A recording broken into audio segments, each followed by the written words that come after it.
Bonjour tout le monde, aujourd'hui à l'essai le nouveau Mercedes EQA, un petit SUV 100% électrique plutôt sympa. Dans cette vidéo, on va faire un rapide tour de l'extérieur, ensuite on passera à l'intérieur et puis je vous donnerai mon avis sur la route. Comme d'habitude, si cette vidéo vous plaît, n'hésitez pas à lâcher le petit pouce en l'air, ça fait toujours plaisir. Pensez à vous abonner, pensez aussi à mettre un petit commentaire, ça me fait toujours plaisir de vous lire. Et puis moi je vous laisse avec l'intro. Voilà le design extérieur de ce nouveau Mercedes EQA. On est ici dans une très belle configuration avec des jantes plutôt stylées. Franchement, je les adore. Au niveau de la face avant, qu'est-ce qu'on remarque? Tout d'abord, on remarque un petit bandeau bleu ici dans l'optique avec Mercedes-Benz d'inscrit. Sinon, on a une calandre remplie. Bien sûr, on est sur un véhicule électrique. On a un très gros logo Mercedes avec une caméra juste en bas. Par contre, elle n'est pas centrée. Je pense que c'était techniquement impossible de la centrer sur le logo Mercedes. On a un bouclier plutôt sympa, une face avant très agressive. Franchement, j'adore le design de cette voiture. Passons maintenant au profil. Alors ici, on a de gros stickers, un Mercedes EQA. D'ailleurs, j'en profite pour remercier chaleureusement l'Étoile Jurassienne à Delémont, un garage du groupe Lebas, pour m'avoir prêté ce véhicule pendant une journée. C'est super cool, je peux en faire des vidéos assez complètes. Voilà comment se présente maintenant la face arrière de ce nouveau Mercedes EQA, avec un gros bandeau lumineux qui relie les deux optiques. Là encore, un assez gros logo Mercedes. Vous remarquerez qu'on est ici sur la version 250, donc la version d'entrée de gamme de ce Mercedes EQA avec une batterie de 66,5 kWh. Passons maintenant directement à la trappe de recharge. Pour accéder au port de recharge, il faut simplement cliquer sur le petit bouton ici. On a tout d'abord un connecteur type 2. La voiture peut charger jusqu'à 11 kW en courant alternatif. Et puis, on a bien sûr un combo CCS. Et là, cette voiture peut charger seulement jusqu'à 100 kW en courant continu. Ça, c'est un petit peu dommage, étant donné que c'est une voiture quand même avec une batterie de 66,5 kWh. Seulement 100 kW de puissance, c'est pas énorme. Et puis, toutes les versions sont bridées à 100 kW. On ne peut pas aller plus haut. C'est un peu dommage. Passons maintenant au coffre. Alors pour l'ouvrir, c'est très simple, on appuie juste ici. Bien sûr, une ouverture électrique. On a un coffre d'une capacité de 340 litres. Alors c'est pas énorme, honnêtement. Et puis surtout, on n'a pas de double fond. On a seulement un petit rangement pour un câble de charge, mais c'est tout. C'est un petit peu dommage. Par contre, le coffre est assez bien agencé avec des espaces ici aussi, avec une sangle ici pour retenir des objets. Je vais tout de suite baisser les sièges arrière pour que vous voyez l'espace banquette rabattue. Un point positif pour un véhicule de cette catégorie, c'est qu'on peut baisser seulement le siège du milieu. Ça, c'est cool pour partir en ski à 4 personnes.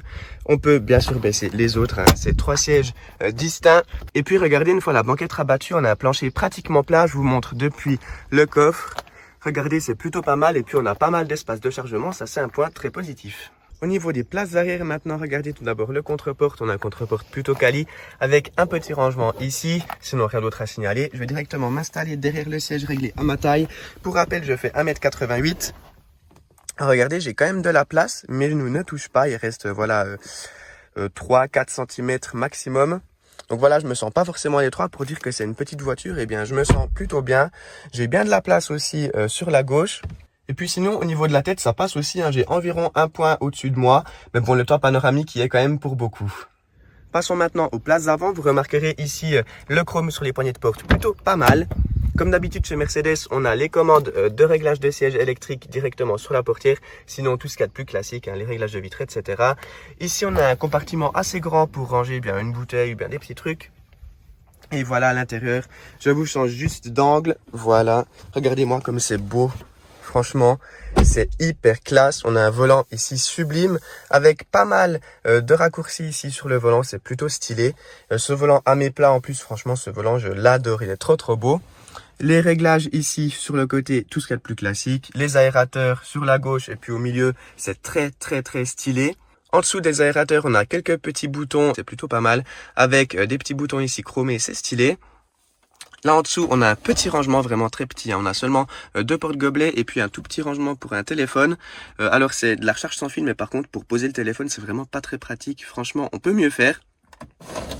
Ici, on a un petit pad pour interagir directement avec l'écran tactile.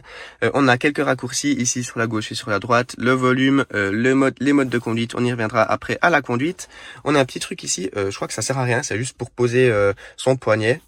un repose-poignet, je sais pas comment on peut appeler ça. Bon, c'est pas mal à la conduite, c'est plutôt cool quand on conduit à une seule main. Et on a un rangement ici, on ouvre comme ceci, voilà, pas très profond non plus, mais bon, ça suffit pour mettre quelques trucs. Par contre, typiquement son porte-monnaie, eh bien, on peut pas le mettre ici si on a un autre téléphone, on est obligé de le mettre, eh bien, justement là-dedans. Et puis, c'est pas très pratique si on a aussi quelques autres trucs dans la voiture. Sinon, eh bien, on a une boîte à gants assez grande, ça c'est cool. Parlons peut-être rapidement des sièges. Je sais pas ce que vous pensez du design de ces sièges, moi je suis pas spécialement fan, j'adore les surpiqûres, par contre voilà le design je trouve il aurait pu être un petit peu amélioré, je sais pas ce que vous en pensez. Par contre ce qui compte c'est qu'on soit bien installé et puis c'est le cas, ils sont assez fermes mais ils sont quand même très confortables. Voilà comment ça se présente une fois les écrans allumés, regardez tout d'abord le premier écran derrière le volant, il y a plein d'informations, ça c'est super chouette. Et puis c'est un écran de très très bonne qualité. C'est couplé à un affichage tête haute. Je sais pas si vous allez le voir juste ici. L'affichage tête haute est plutôt pas mal. Il n'y a pas énormément d'informations, mais ça fait l'affaire. Passons maintenant à l'écran ici sur la droite. Alors c'est assez réactif. Le tactile marche plutôt bien, vous le voyez. Je vais juste ouvrir la navigation pour que vous voyez la carte. Alors si on tente de zoomer un petit peu, vous voyez c'est assez réactif. C'est à peu près similaire à ce que fait Volkswagen, Skoda et Audi sur leurs véhicules électriques, j'ai l'impression. Un petit peu moins bon quand même que sur Tesla, mais bon, ça fait très bien l'affaire quand même. Et vous le voyez, sur la carte, il y a beaucoup d'informations disponibles. Et si on dézoome, on voit aussi notre rayon d'action, je crois, voilà. Jusqu'où on peut aller avec une batterie. Donc là, on a 323 km d'autonomie annoncée. On est, je crois, à 90% environ de batterie. J'ai fait juste un petit tour en sortant de la concession. Je vais tester maintenant la commande vocale qui, à ce qui paraît, est plutôt pas mal. Hey Mercedes. Oui, s'il vous plaît. Navigue-moi jusqu'à Paris. J'ai trouvé ces résultats-là. Où souhaitez-vous aller? Je D'accord. vous montre les chemins. Jusqu'à maintenant, ça avait l'air plutôt rapide. Alors, on verra si elle nous trouve des bornes de recharge directement sur le trajet parce que bien sûr, on n'a pas assez d'autonomie pour aller jusqu'à Paris. Ça fait près de 500 km, il me semble. Ouais, 529 km. Alors, est-ce qu'elle en a trouvé sur le chemin? Elle les indique pas directement là. Je pense qu'il faut aller dans aperçu d'itinéraire. Et là, elle devrait trouver des bornes normalement. Oula, alors ouais. Oui, il faut s'arrêter 3 fois, ça me paraît étonnant. Ici, 14 minutes. Ouais, c'est vraiment pas optimisé là. Hein. Arriver à une borne à 76%, franchement, si vous connaissez déjà un petit peu en véhicule électrique, il faut arriver avec 10-20% la borne. Ça sert à rien d'arriver avec autant de pourcents de batterie, étant donné que la voiture, plus elle est chargée, plus elle prend de temps pour se charger. Donc ça, c'est pas bien optimisé. Ensuite, ici, deuxième arrêt. Celui-là, ça me paraît correct, de 10 à 93%. Ok, ça c'est une borne rapide. Par contre, le troisième, 41 minutes, ça me paraît bizarre aussi. De 10, oula, ouais, 10 à 26%, 41 minutes, là, nous arrêter directement sur une borne 11 kW. D'accord, c'est vraiment dommage étant donné que je pense qu'aux alentours de Paris, il doit y avoir des bornes Ionity ou quelque chose de similaire. C'est un peu dommage que le planificateur d'itinéraire ne fonctionne pas très très bien. Bon, c'est globalement un point commun de tous les véhicules électriques sauf Tesla. Le planificateur d'itinéraire est vraiment à revoir. Ce que je vous conseille bien sûr, c'est d'utiliser des applications sur smartphone de type ABRP, Better Route Planner donc. J'en ai fait une vidéo, d'ailleurs je vous la mets en haut à droite si jamais vous connaissez pas encore. Sinon, pour revenir ici à cet écran, il fonctionne bien, le tactile est plutôt cool. Il y a toutes les fonctionnalités qu'on veut bien sûr. Juste les graphismes, voilà, je suis pas hyper fan moi, mais bon, ça c'est les goûts et les couleurs. Sinon, on a plein d'informations ici aussi sur la voiture avec les options de recharge, la consommation. Et vous le voyez ici, c'est super cool. On voit qu'est-ce qui consomme l'énergie. Donc, on a la conduite 88%, chauffage et refroidissement 3%, et puis autre consommation 9%. Bon, là, j'ai été beaucoup arrêté justement pour filmer cette vidéo. La consommation moyenne 23,9, on y reviendra juste après, étant donné que j'ai pas fini mon test, je suis pas encore passé sur la route. Sinon, il y a plein d'informations ici sur la voiture, c'est plutôt pas mal. Ce que je vous propose maintenant, c'est directement de passer sur la route. Alors, pour allumer ce Mercedes EQA, on appuie sur le frein, on presse le petit bouton ici Start and Stop. Et puis, on sélectionne la vitesse grâce à ce petit sélectionneur ici sur la droite du volant. C'est hyper cool, c'est hyper bien situé. On peut l'utiliser juste avec un doigt en gardant la main sur le volant, c'est plutôt cool. Donc, pour démarrer, c'est en bas. Et puis, pour reculer, c'est en haut. Et regardez, j'en profite pour vous montrer la caméra de recul. C'est vraiment super cool. La qualité est juste dingue. C'est une des meilleures que j'ai vues, je pense. Jusqu'à maintenant avec une vision 360 et puis on peut changer les caméras ici par exemple on a même la caméra à l'avant avec différents angles avec la caméra 360 etc et puis on a même là si je vois bien on a même les caméras pour les jantes. Regardez si je tourne le volant là à l'avant on voit les pneus.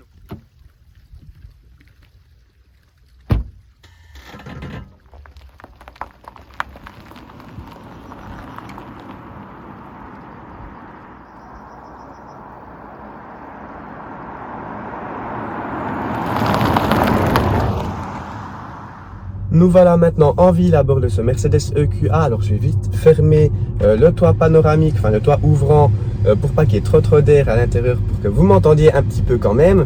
Voilà, c'est fermé. Alors le premier sentiment, les premiers tours de roue à bord de ce Mercedes EQA sont très positifs. On a vraiment une très bonne insonorisation, une direction très souple, ça c'est super agréable. Et puis vous l'avez je pense entendu avant quand j'ai mis le petit plan à l'extérieur, et bien il n'y a pas de son artificiel sur ce Mercedes, il ne me semble pas. En tout cas je vais juste encore écouter une fois. Non, il n'y a pas de son artificiel comme sur d'autres voitures, ça c'est cool. Il me semble que c'est une réglementation européenne, par contre je ne sais pas depuis quand c'est actif et puis je ne sais pas si en Suisse c'est aussi obligatoire ou pas. En tout cas, pour l'instant sur ce véhicule, il n'y a pas de son artificiel à l'extérieur et puis c'est plutôt agréable, il y a juste un très léger sifflement.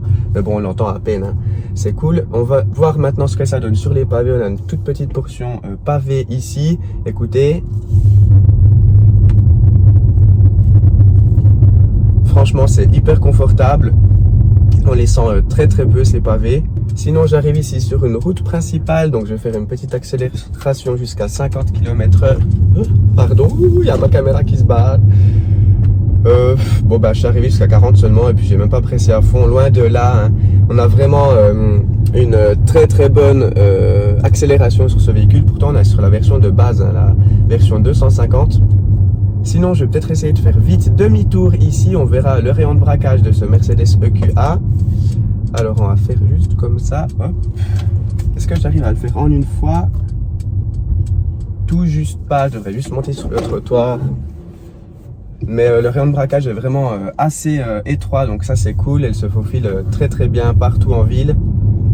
Elle n'est pas non plus très large, donc ça c'est bien comparé à d'autres voitures électriques. Je pense que vous l'entendez ou bien que vous ne l'entendez pas en fait à la vidéo. C'est une voiture très silencieuse, elle est super agréable à conduire en ville. Franchement, j'ai un sentiment exceptionnel. Pour l'instant, je l'adore. On va voir après ce que ça donne sur des autres routes. Mais en tout cas, maintenant, je kiffe la conduire. Qui dit voiture électrique en ville dit régénération, et à bord de ce Mercedes EQA, on n'y passe pas à côté. On a 3 niveaux de régénération. On a le niveau de base sans aucune régénération. Donc là, je suis à 30. La voiture roule toute seule. Là, je suis à 26, 27, voilà.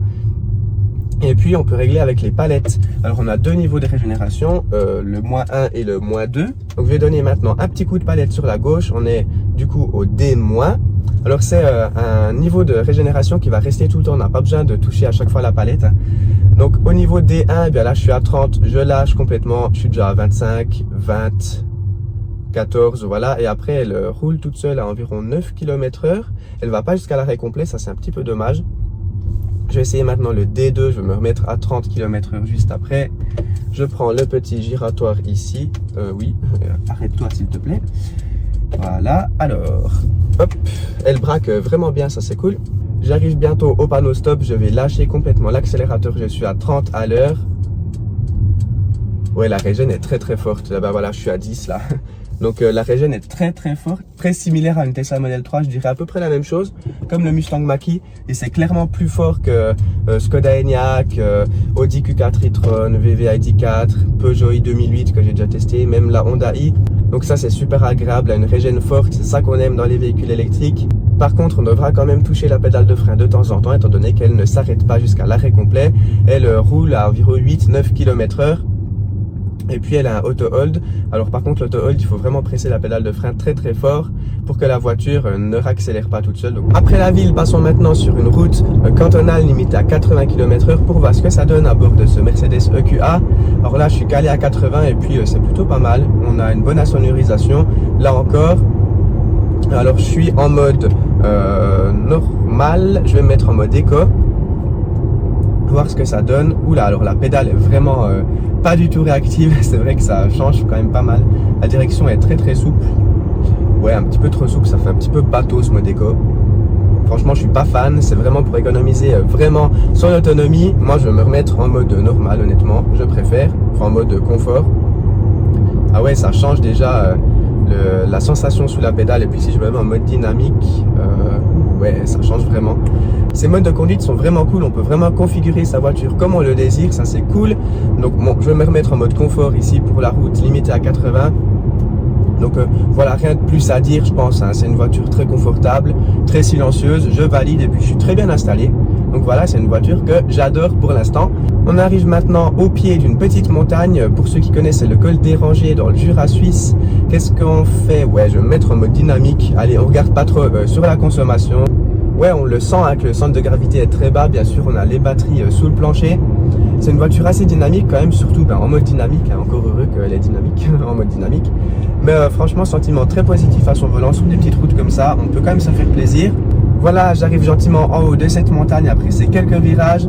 Eh bien, sentiment, qu'est-ce que je peux en dire? C'est une voiture très agréable à conduire, très sportive quand même. Alors, les performances sont pas dingues, hein, mais j'ai jamais dû faire un kickdown pour avoir assez de puissance sous la pédale. Donc voilà, ça suffit amplement pour le quotidien, pour se faire plaisir. En plus, on est plutôt bien installé sur ces sièges. Et puis, ce volant donne aussi un sentiment de sportivité à cette voiture, vu qu'on a un volant à mi-plat avec de belles surpiqûres. C'est vraiment très agréable à conduire et à prendre en main. Donc voilà, même que les performances sont pas dingues, le 0 à 100 en 9 secondes, il me semble. Eh bien, on a vraiment beaucoup de couple et puis on en a quand même sous la pédale de droite.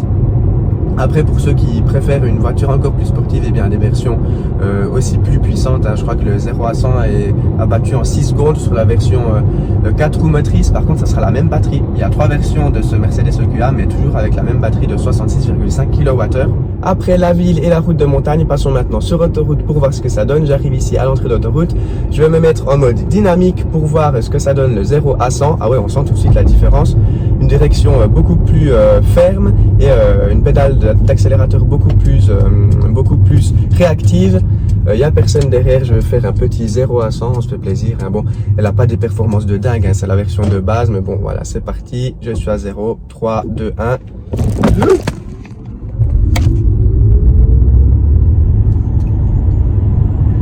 Voilà, je suis à 100 km/h, c'était un gros fail cette accélération. Je me permets d'activer la conduite autonome. Et puis, je vais vous replacer. Voilà. Bon, l'accélération, vous l'avez vu, elle est quand même assez franche, surtout le 0 à 50. Sinon, sur l'autoroute, eh bien, écoutez, ici, on est à 120 km/h. On n'entend pratiquement rien, pratiquement aucun bruit d'air. C'est vraiment cool. Je suis hyper bien installé. Il y a un bel accoudoir ici, comme je les aime. Vous savez que j'adore les accoudoirs centraux. Avec le petit repose-poignet ici, c'est super agréable. Et la voiture ici conduit toute seule. J'en ai fait une vidéo dédiée, alors elle sortira probablement la semaine prochaine. Si jamais elle n'est pas encore sortie, bien, je vous invite à vous abonner pour ne pas la rater. C'est une vidéo complète sur les aides à la conduite de ce Mercedes EQA. Ce que je peux vous dire dans cette vidéo d'essai, c'est que ça marche très bien. Franchement, je suis hyper satisfait des aides à la conduite de ce Mercedes EQA. On a un régulateur de vitesse adaptatif, bien sûr, qui s'adapte avec les véhicules de devant. Et on a aussi un système comme l'autopilote sur Tesla Model 3 ou bien sur toutes les Tesla qui fonctionne plutôt pas mal. Là, je l'ai activé. Je ne dois pas toucher le volant. Alors, il n'est pas aussi ferme que sur Tesla. Le volant, on peut quand même le tourner sans aucun problème. Alors que sur une Tesla, eh bien, le volant, il est vraiment fixe. Et puis là, elle me maintient dans la voie. Ça marche très bien. J'ai pas besoin de toucher le volant. Par contre, elle va me rappeler bientôt qu'il faut que je touche le volant quand même, étant donné qu'il faut quand même toujours être attentif. Mais bon, ce système marche très bien. C'est vraiment une sécurité en plus. Voilà, maintenant, je dois retoucher le volant. Elle lit aussi les panneaux. Par contre, j'y reviendrai dans ma vidéo de test complet, mais elle lit pas hyper bien. Là, on est passé à 100 mètres, voilà, elle accélère, mais ça faisait déjà 50-100 mètres qu'on avait passé le panneau. En fait, elle les lit un peu tard, à mon avis. Voilà, je suis sorti de l'autoroute, c'est maintenant le temps de faire la conclusion de cet essai du Mercedes EQA. On l'a vu, c'est une voiture qui est remplie d'avantages. Franchement, le design extérieur, je l'adore. Le design intérieur, c'est vraiment la grande classe, c'est vraiment magnifique. Le sentiment à bord, à son volant, eh bien, c'est là encore un sentiment très positif. C'est une voiture assez dynamique, alors par contre on n'est pas sur des performances de malade, mais ça fait quand même l'affaire, surtout pour la ville, c'est exceptionnel. Après sur une route normale, voilà, c'est pas une voiture très sportive, mais bon, on se fait quand même plaisir à son volant. Et puis sur autoroute, c'est vraiment la grande classe, elle est très silencieuse, et puis on est vraiment très bien installé à l'intérieur de ce Mercedes EQA. On l'a vu, hein, ce Mercedes EQA a quand même pas mal d'avantages. Par contre, elle a un petit inconvénient. Pour moi, c'est un inconvénient. Après, pour d'autres personnes, pas forcément. Bien, pour moi, c'est son autonomie. On a une petite batterie quand même, 66,5 kWh, c'est pas énorme non plus. Et puis là, j'ai une consommation moyenne d'environ 20 kWh au 100 km, ce qui donne une autonomie estimée d'environ 320-330 km maximum, avec une charge à 100%. Alors on peut consommer un petit peu moins que ce que j'ai fait aujourd'hui, étant donné que j'ai quand même fait pas mal d'autoroutes. environ 50% d'autoroute. J'ai fait une route de montagne où c'est que je me suis fait un petit peu plaisir quand même en mode sport. Et puis sinon j'ai fait un petit peu de ville, pas énormément non plus. Donc voilà, il y a moyen de consommer un peu moins. Et voilà, exclusivement sur autoroute, j'étais à environ 24 kWh au 100 km. Donc voilà, l'autonomie sera pas dingue sur autoroute. On sera aux alentours de 250 km environ, exclusivement sur autoroute. Et puis le problème, c'est qu'elle ne charge pas très vite. On a 100 kW maximum de puissance de charge. Donc le 10 à 80% se fait en 30 minutes. Mais bon, voilà, il faut s'arrêter tous les 200 km, charger 30 minutes. C'est un peu dommage, surtout que les réseaux de charge à l'heure actuelle, en Suisse, il est très bien, très bon. Par contre, dans les autres pays, c'est pas encore droit à ça. Il y a certains endroits, il manque quand même un peu des bornes. Donc voilà, selon moi, ça peut être son défaut, c'est son autonomie. Par contre, tout le reste, c'est vraiment une voiture hyper plaisante. Pour la ville, c'est le top. Et puis, même pour de temps en temps partir en vacances, il n'y aura aucun problème. Faut juste bien s'organiser à l'avance, trouver des bornes sur votre chemin avant de partir. Ou bien se laisser guider par la voiture en contrôlant bien que ce soit des bornes rapides. Et puis ça fera l'affaire. Voilà, c'est gentiment la fin de cette vidéo. Merci beaucoup à vous de l'avoir regardé. Comme d'habitude, n'hésitez pas à lâcher le petit pouce en l'air si elle vous a plu. Pensez à vous abonner pour ne rien rater. Il y a encore une vidéo qui sort à bord de ce Mercedes EQA. Je le répète, la vidéo dédiée aux aides à la conduite sur autoroute. Et puis moi je vous dis à très bientôt pour une prochaine vidéo. C'était Julien. Ciao tout le monde.